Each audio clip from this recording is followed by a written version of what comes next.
மரியாதைக்குரிய ஜோதிடர் அவர்களுக்கு இன்றைய கேள்வி: பஞ்சாங்க முறை ஜோதிடம்,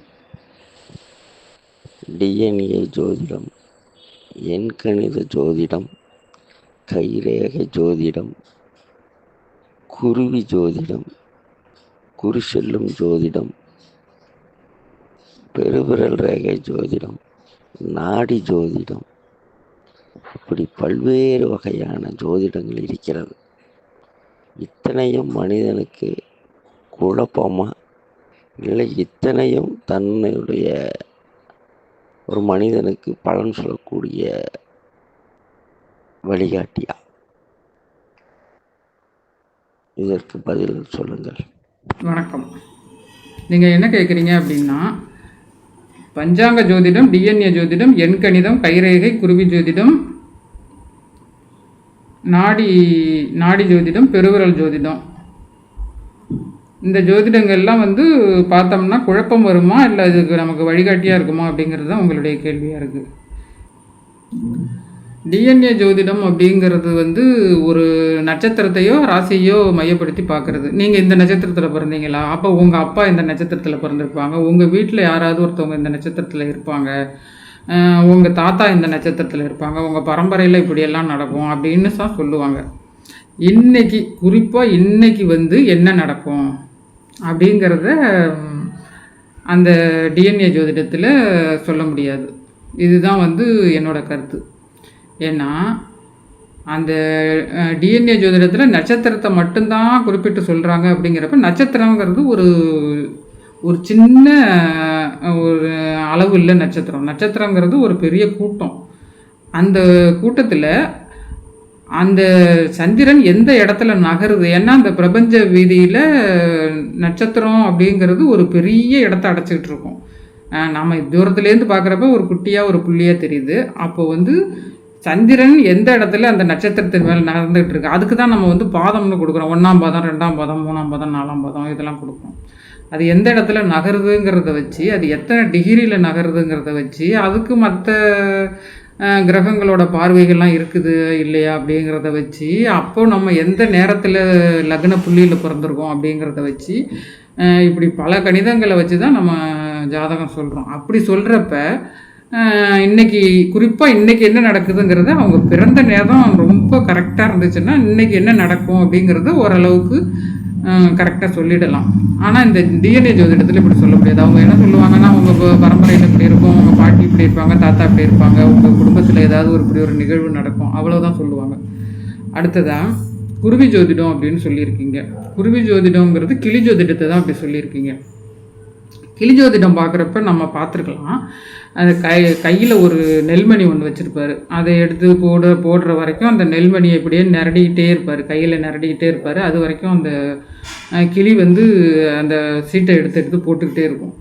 அந்த நெல்மணியை எப்போ அசைக்கிறத விடுறாரோ அப்போ தான் அது நமக்கு ஒரு சீட்டு எடுத்து கொடுக்கும்.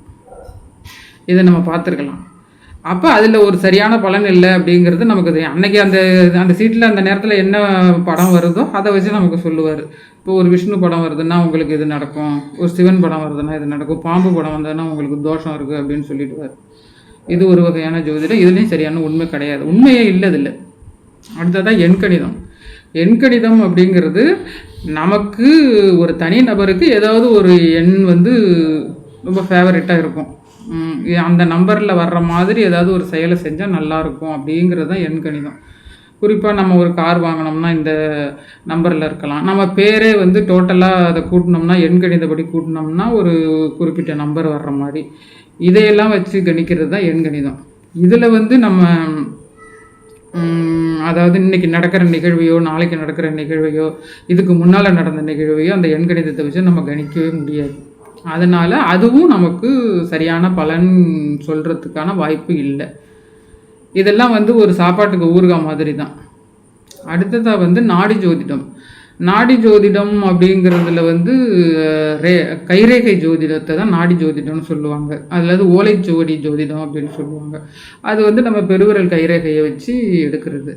அதில் என்ன பண்ணுவாங்க அப்படின்னா, நம்ம என்னைக்கு போய் அந்த அந்த ஜோதிடம் பார்க்க போகிறோமோ அதுக்கு முன்னால் நடந்த நிகழ்வுகளை ஓரளவு சொல்லுவாங்க.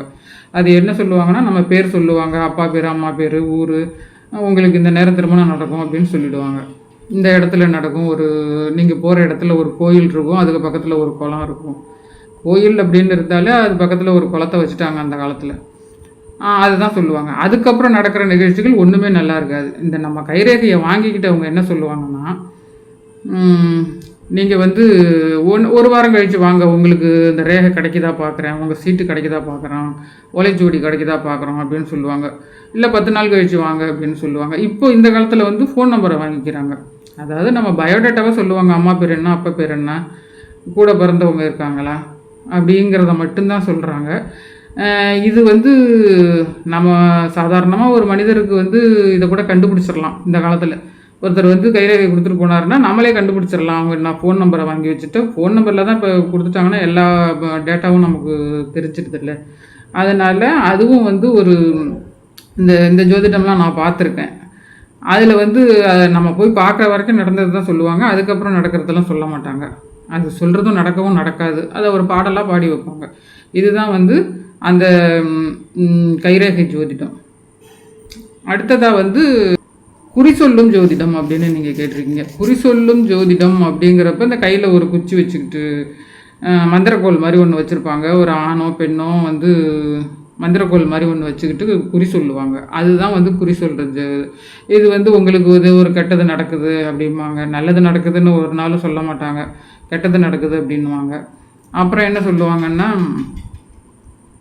நம்ம குறிப்பாக ஜோதிடம் அப்படின்னாலே அதில் என்ன பண்ணுவாங்கன்னா, நாம் இருக்கிற இடம், அந்த வீட்டோட கலரு, நம்ம போட்டிருக்க ட்ரெஸ்ஸு அதோட கலரு, அந்த டிசைனு, இதையெல்லாம் பார்த்தே ஜோதிடம் சொல்கிறவங்க ஓரளவு நம்மளை கணிச்சிடுவாங்க.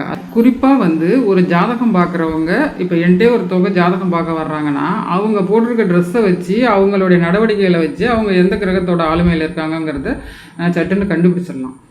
இதை அடிப்படையாக வச்சு தான் அந்த குறி சொல்கிறவங்க சொல்லுவாங்க. அதாவது நம்ம ஒரு குறி சொல்கிறவங்க வர்றப்ப நம்ம போட்டிருக்க ட்ரெஸ்ஸு, நம்மளுடைய கெட்டப் எப்படி இருக்குது, நம்மளுடைய காஸ்டியூம் எப்படி இருக்குது, நம்ம ஒரு பணக்கார தோரணையில் இருக்கோமா, ஏழ்மை நிலையில் இருக்கோமா, கிழிஞ்ச சட்டையை போட்டிருக்கோமா, நல்ல காஸ்ட்லியான ட்ரெஸ் போட்டிருக்கோமா, இதை வச்சு நம்மளை கணிச்சு ஓரளவு சொல்லிவிடுவாங்க. ஜோதிடப்படி ஒரு புதன் அப்படிங்கிற கிரகம் பச்சை கலரை குறிக்கும். கருநீலம் சனி அப்படிங்கிற கிரகம் குறிக்கும். ஒரு ஐவரி கலர் அதை சந்திரன் அப்படிங்கிற கிரகம் குறிக்கும். இப்படி ஒவ்வொரு கிரகத்துக்கும், குருவுக்கு மஞ்சள் நிறம், சுக்கிரனுக்கு வெள்ளை நிறம், இப்படி ஒவ்வொரு கிரகங்களும் ஒவ்வொரு நிறத்தை குறிக்கும். அப்போது அந்த நிறத்தை எந்த நிறத்தை நம்ம தேர்ந்தெடுத்திருக்கோம், நம்ம போட்டிருக்க ட்ரெஸ் என்ன கலரு, நம்ம வீட்டில் இருக்கிற ஸ்க்ரீன் என்ன கலரு, இதையெல்லாம் வச்சு நம்ம எந்த கிரகத்தோட ஆளுமையில் இருக்கோம் அப்படிங்கிறத வச்சு நம்ம ஏழ்மையில் இருக்கோமா, ஒரு பணக்கார தோரணையில் இருக்கோமாங்கிறத வச்சு நமக்கு ஓரளவு குறி சொல்கிறேன் அப்படிங்கிற பேரில் ஏதோ ஒன்று நல்லது நடக்கும் அப்படின்வாங்க, இல்லை கெட்டது நடக்கும் அப்படின்னு சொல்லிட்டு போயிடுவாங்க. அதில் உண்மை இல்லை. இன்றைக்கி என்ன நடக்கும், இதுக்கு முன்னால் என்ன நடந்தது, போன வாரம் என்ன நடந்தது, எனக்கு போன மாதம் என்ன நடந்தது அப்படின்னு கேட்டால் அவங்களால சொல்ல முடியாது. இது எனக்கு போன மாதம் ஒரு நிகழ்வு நடந்தது, ரொம்ப மறக்க முடியாத நிகழ்வு நடந்தது, அது என்ன அப்படின்னு கேட்டால் அவங்களால சொல்ல முடியாது. இது எல்லாமே நம்ம பிறந்த நேரத்தை வச்சு, பிறந்த நாளை வச்சு, பிறந்த இடத்தை வச்சு, அந்த பஞ்சாங்கத்தின் மூலம் கணிக்கப்பட்ட அந்த வேத ஜோதிடத்தில் மட்டும்தான் தெரிஞ்சுக்கலாம். அப்படிங்கிறதால நாம் கண்ட ஜோதிடத்தையும் பார்க்குறதுல அப்படி ஒரு பலன் இல்லை அப்படிங்கிறது தான் என்னோட கருத்து. இந்த வேத ஜோதிடத்தில் மட்டும்தான் இதை பார்க்கலாம். இதை ஜோதிடம் அப்படிங்கிறது ஒரு சரியான கலை. அது இன்னும் அதோட சரியான எல்லைக்கு நமக்கு போக தெரியல அப்படிங்கிறது தான் உண்மை. நாம் பார்க்குற அதாவது பாரம்பரிய ஜோதிடம், வேத ஜோதிடம் அப்படிங்கிறத பராசரர் கணிதம் அப்படிங்கிற ஒரு கணித முறையை வச்சு தான் கணிச்சிருக்காங்க. இது நிறைய ஜோதிடர்களுக்கே இதில் உள்ள நுட்பங்கள் தெரியாது. இதில் என்ன ஒரு ஸ்பெஷாலிட்டி அப்படிங்கிறதே அந்த சில ஜோதிடர்களுக்கு தெரியாது. ஏன்னா ஒரு கிராமப்புறத்தில் இருப்பாங்க, அவங்க ஒரு 50 ரூபாய்க்கும் 100 ரூபாய்க்கும் அந்த ஜாதகத்தை பார்ப்பாங்க. 6ல் இருக்குது 8ல் இருக்குது அப்படிங்கிறத ஓரளவுக்கு சொல்லுவாங்க. இந்த மாதிரி இருந்தால் நடக்கும், இந்த மாதிரி இருந்தால் நடக்காது அப்படிங்கிறத ஒரு கிரகங்களோட காரக ஆதிபத்தியங்களை மட்டும் வச்சு அந்த ஜோதிடத்தை முடிச்சிருவாங்க. இன்னும் குறிப்பாக ஜோதிடம் அப்படிங்கிறத அந்த கலையை தெரிஞ்சுக்கிட்ட நிறைய பேருக்கு அதில் என்ன ஒரு ஸ்பெஷாலிட்டி அப்படிங்கிறதே தெரியாது. அந்த பராசரர் கணிதப்படி, அதாவது நம்ம வந்து கணித மேதை ஸ்ரீனிவாச ராமானுஜம் அவர்களோட கணிதத்தில் அந்த ராமானுஜம் மேஜிக் ஸ்கொயர் அப்படின்னு ஒன்று இருக்கும். அது வந்து x-1 x+1 y-1 அப்படிங்கிற ஒரு ஃபார்முலா வச்சு அந்த மேஜிக் ஸ்கொயரை அவர் உருவாக்கியிருப்பார். எப்படி வந்து அதை ப்ளஸ் பண்ணாலும் அந்த நம்பர் வந்து கரெக்டாக டோட்டல் ஒரே மாதிரி வரும். அது ஒரு மாதிரியான மேஜிக் ஸ்கொயர். இப்போ நாம் பார்க்குற இந்த பாரம்பரிய வேத ஜோதிடம் வந்து பராசரர் கணிதத்தை அடிப்படையாக வச்சு தான் நம்ம கணிச்சிட்டு வரோம். அதாவது தசை, புக்தி, அந்தரம், சூட்சுமம், பிரணவம் அப்படின்னு சொல்லி இப்படியே வரிசையாக கணிச்சிட்டு வரோம். இது ஏன்னா இவர் வந்து ராமானுஜம் இப்போது ஒரு 100 வருஷத்துக்கு முன்னால் இப்போ தான் நம்ம தலைமுறையில் வந்துட்டு போனவர். ஆனால் அந்த பராசரர் கணிதங்கிறது 2000 ஆண்டுகளுக்கு முன்னாலே கணிக்கப்பட்டது. அதில் வந்து இந்த கணித முறையை பின்பற்றி தான் நம்ம ஜோதிடம் பார்க்குறோம், நம்ம தசையோ அந்தரத்தையோ புக்தியோ பிரிக்கிறோம் அப்படிங்கிறது நிறைய ஜோதிடர்களுக்கே தெரியாது. தெரியாமல் தான் அவங்க ஒரு கால்குலேஷன் பண்ணி பிரிச்சுட்டு இருப்பாங்க. அது வந்து அந்த கணிதத்தை போடுவாங்க, ஒரு நாள் முழுக்க போடுவாங்க அந்த காலத்தில் கூட்டி கழிச்சு. இப்போ வந்து உங்களுக்கு எல்லாம் சாஃப்ட்வேரில் வந்துடுச்சு அப்படின்னாலும் அந்த கணிதத்தை எப்படி எடுத்தாங்க, அதில் வந்து என்ன ஸ்பெஷல் அப்படிங்கிறதே நிறைய ஜோதிடர்களுக்கு தெரியாது. அதனால எல்லாமே ஒரு கணித முறைக்கு உட்பட்டு வர்றதால இந்த முறையில் பார்க்குற ஜோதிடம் தான் சிறந்தது அப்படிங்கிறது என்னோட கருத்து அப்படின்னு சொல்லி இந்த நிகழ்ச்சியிலிருந்து விடைபெறுகிறேன். நன்றி, வணக்கம்.